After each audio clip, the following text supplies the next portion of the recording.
Hi ladies and gentlemen, it's July 3rd, 2013. Wow, what a firestorm on my channel, huh? For those of you who have been helping me with those trolls, thank you. And you know, you guys who tell me not to engage them, you're absolutely right. You're absolutely right.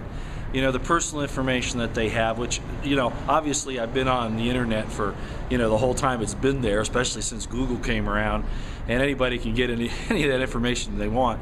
My purpose isn't to hide my background. I was an open book and always have been. It's just that, you know, it's true. It's a side issue from my military professional career, and of course that's why they go after it, because they tried to go after my military professional career and found out that they really couldn't do that very well, especially when they lied up front about it. So they went after this, and that's okay, you know. And just so you know, it might be interesting if I actually mentioned one time that I thought I'd make a video about my life. You know, I'd give that information out. I actually said that probably 10 or 15 videos ago.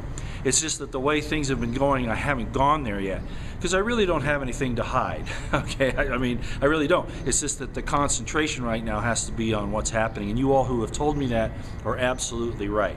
Okay, so I just wanted to say that up front just so I get that out of the way. Let's go to the important issues. I'm getting this information. Hey, you know, UN troops have been here for a long time. That's not new news. You know, tell us something new. You know, give us a timetable. Folks, consider this. The fact that I have been a military officer, the fact that I have trained foreign troops, the fact I've trained UN and NATO troops. I'm not stupid, right? The mere fact that I've done that and that I'm alarmed at what I see should tell you something, okay? That's the issue here. It should tell you that if I'm concerned about it, that I'm seeing an architecture I haven't seen before. And that's why I bring this up, because it is different. Now, what we have found out during all of our investigations, and I'm not going to give you all the source material or all that, it would take too much time. I'm giving you what's called a warning briefing, okay? I don't have exact times. Oh, and by the way, I want to mention this up front. Remember I said in one of the videos that it looks like, I think it was preliminary warning or something like that, that it looked like the timetable around the 21st to the 26th? The event did happen, but it wasn't. The source that saw this information knew that there was a deployment from a training area into staging areas, and that's the time frame that was given for that exit of these foreign troops with their equipment. And of course, the logical assumption is when you see something, this is why I say intel is fluid, that he thought the event would happen at that exact same time. But of course, what they're doing is they're getting set up for it. And I'm going to tell you what I think it is here in just a minute. I think we finally narrowed it down. And I could still be wrong, but considering all the circumstances, I want to go there. Okay, so UN troops are here, Russian troops are here, Ukrainian troops are here, Polish troops are here, German troops are here, Italian troops are here, and Mexican troops are here. Chinese troops on the West Coast, okay? And they're having that huge naval exercise with the Russians, you know, some kind of a joint exercise, which is really kind of different, especially this type. Okay, I don't want to get into a lot of philosophy, and I don't want to take a lot of time because I want to be able to upload this quick. Take for the fact, like I said at the beginning of this, that because I'm concerned about the architecture I see, that is important. It is new news to see the architecture that I'm seeing. The deployments, the type of training that they're receiving. You know, a lot of this MOUT training may not even be U.S. troops. They may be foreign troops dressed in UN or U.S. uniforms or similar looking uniforms. I got that indication when I saw this drill in North Carolina where the guy was not allowed to approach. And I mean, you shouldn't approach Blackhawks anyway, it's dangerous. But the way that those guys kind of fumbled around coming off those choppers, they're not familiar with what they're doing. This is not... These are not American troops. I'd almost be willing to bet on it. Now, most Russian Spetsnaz, those types of people, they are trained in many multi-languages. So that's very likely what we're seeing here. But I'm not sure how that's going to work out. I wasn't there. Again, I'm putting this together with the pieces of the puzzle.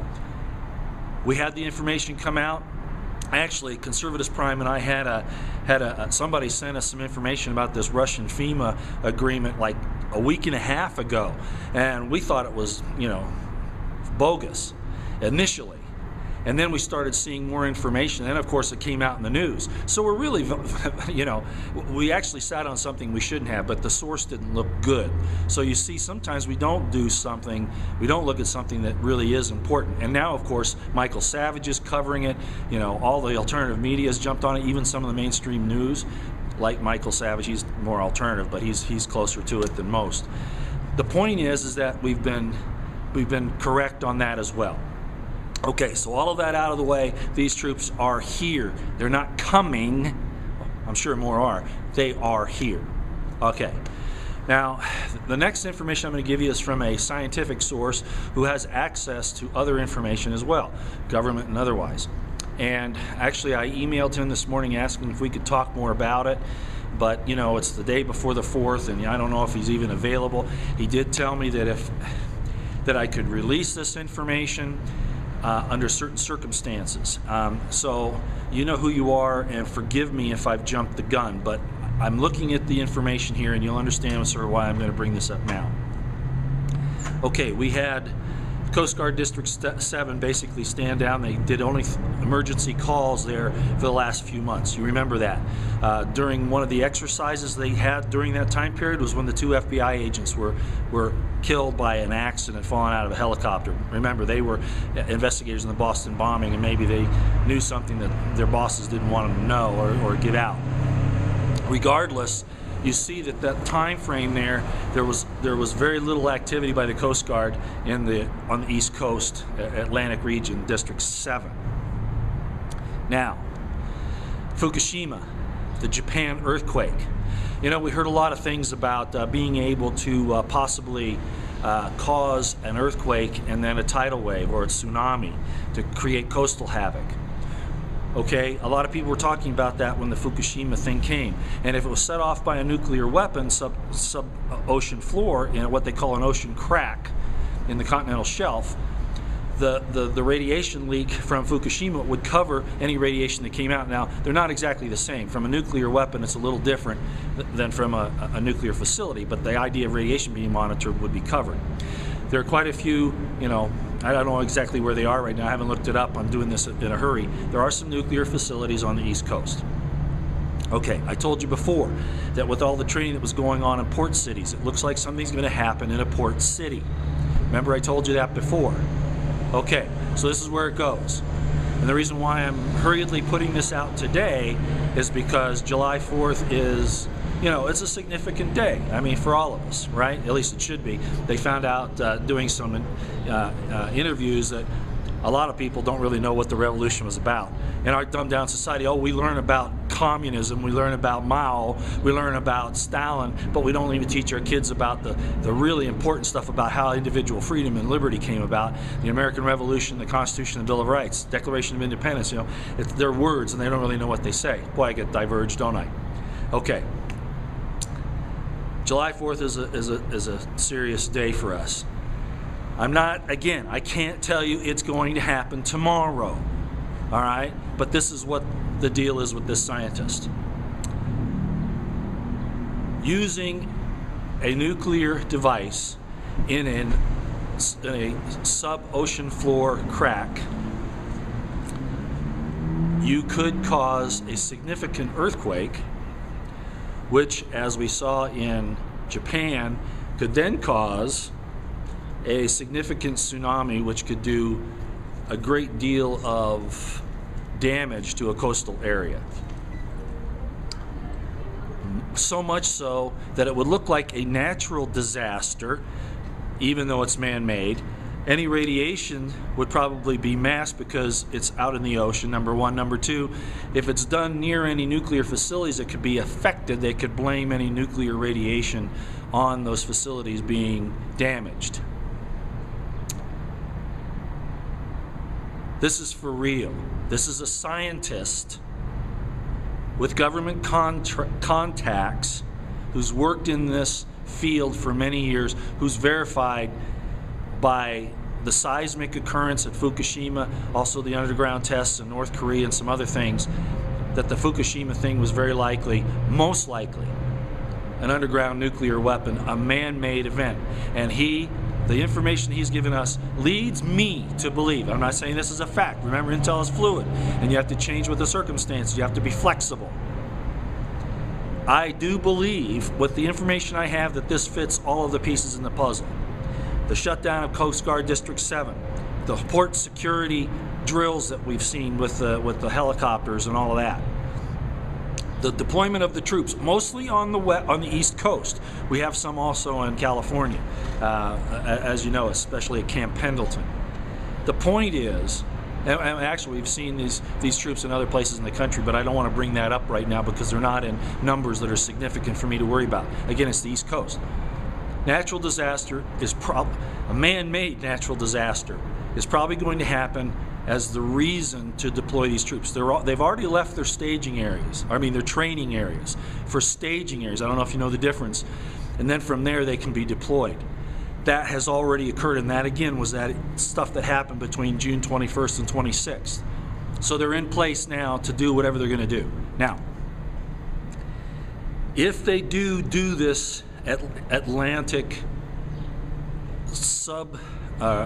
undersea crack continental shelf device in there to cause an earthquake and a tsunami, we're going to see devastating destruction on the East Coast along the port cities. Perfect scenario for the training that's happened. Will it happen on July 4th? I don't know.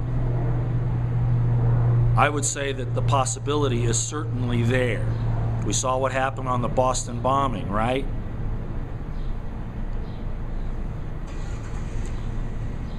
It's just a possibility.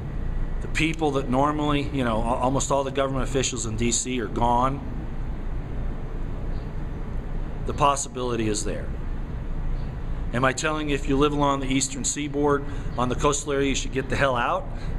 I have to leave that up to you. But I at least would be aware that this event that happened in Japan and Fukushima isn't far-fetched. It is what would be termed a weather weapon.